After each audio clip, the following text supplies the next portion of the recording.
चतुर्थ सप्ताह जो आज से ही शुरू हुआ है। कक्षा 8 के लिए संख्याओं से खेल, प्लेइंग विद नंबर्स। अब तक हमने नंबर पढ़े हैं,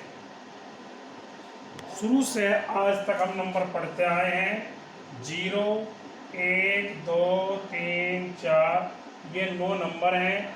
इनसे हम बहुत सारी संख्याएं बनाते हैं, 2 अंकों की भी, 3 अंकों की भी, 4 अंकों की भी, 5 अंकों की भी। आज हम बता रहे हैं उन संख्याओं का व्यापक रूप क्या है।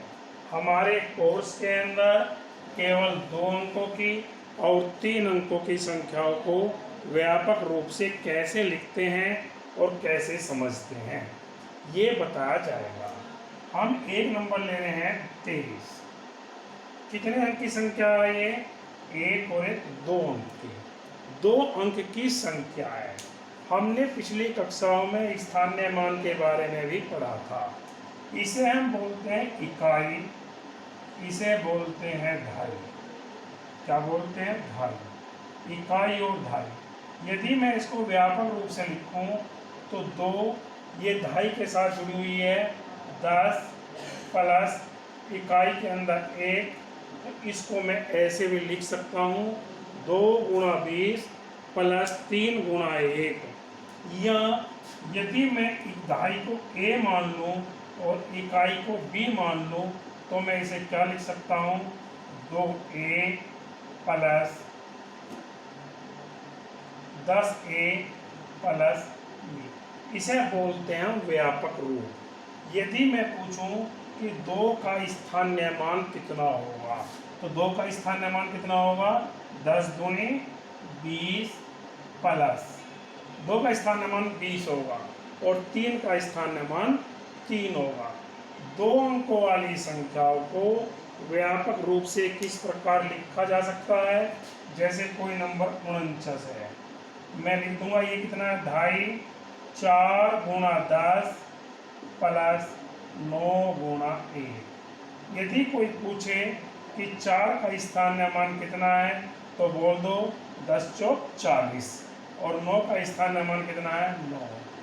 यदि मैं 2.5 को A मान लूँ, 2.5 को A और इकाई को B, तो जो इसका व्यापक रूप हो जाएगा वो हो जाएगा 10A प्लस B। इस तरीके से 2 अंकों वाली संख्याओं का व्यापक रूप 10A प्लस B होगा, 2 अंकों वाली संख्याओं में। इसी प्रकार यदि मैं 3 अंकों वाली संख्याएं लेऊं, 3 अंकों वाली संख्याएं जैसे 554 है, इसका व्यापक रूप हम कैसे लिखेंगे? इसे क्या बोलते हैं? इकाई। इसे क्या बोलते हैं? धाई। इसे क्या बोलते हैं? सैकड़ा। जैसे तुम्हें पता है इकाई में 1 की गुना होगी, धाई में 10 की गुना होगी और सैकड़े में 100 की गुना होगी। तो इसे क्या लिख सकता हूँ मैं? 5 गुणा 100, क्योंकि 5 जो अंक है वो सैकड़े के स्थान पर है, प्लस 5 गुणा 10 इसके लिए, फिर 4 गुणा 1।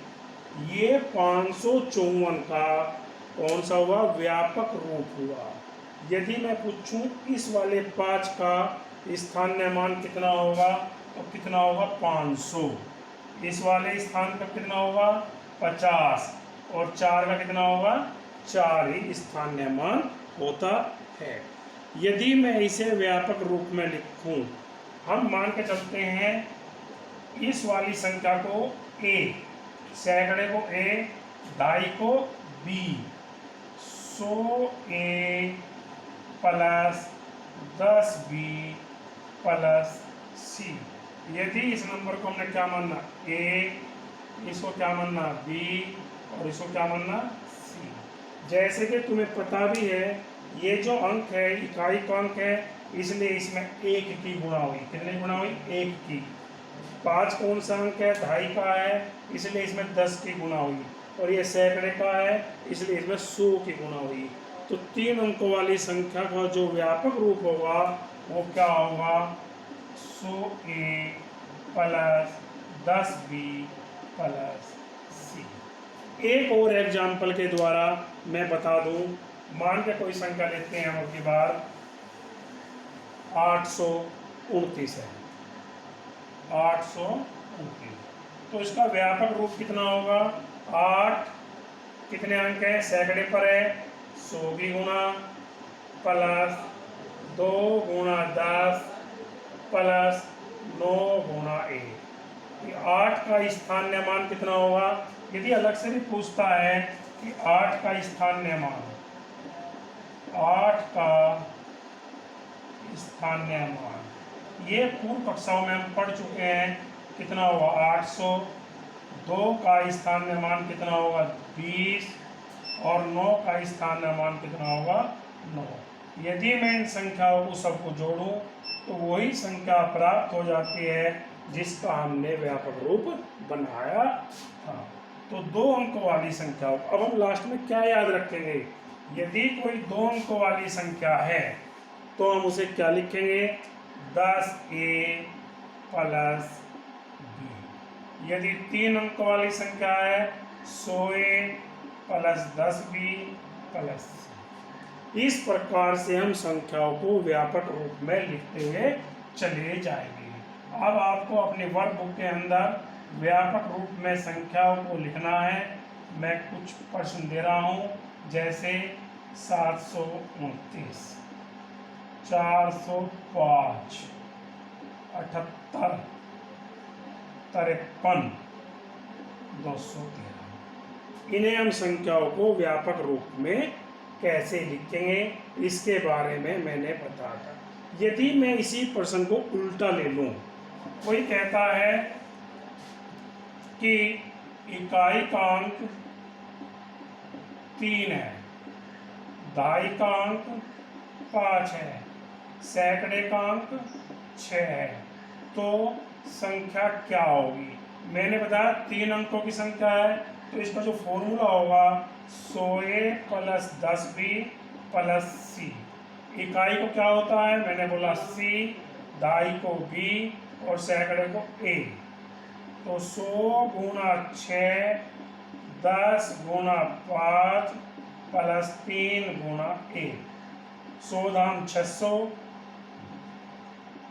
प्लस 10 पंजे 50 प्लस 3 कितना हो गया 653। वो संख्या क्या थी 653।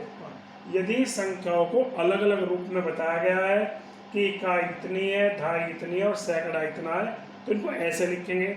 यदि इसको व्यापक रूप में पूछा है तो इसको ऐसे लिखेंगे। अब तुम्हें इस पर भी आधारित एक क्वेश्चन करना है। यदि इकाई 7 है, दहाई 8 है और सैकड़ा 5 है, तो संख्या क्या होगी।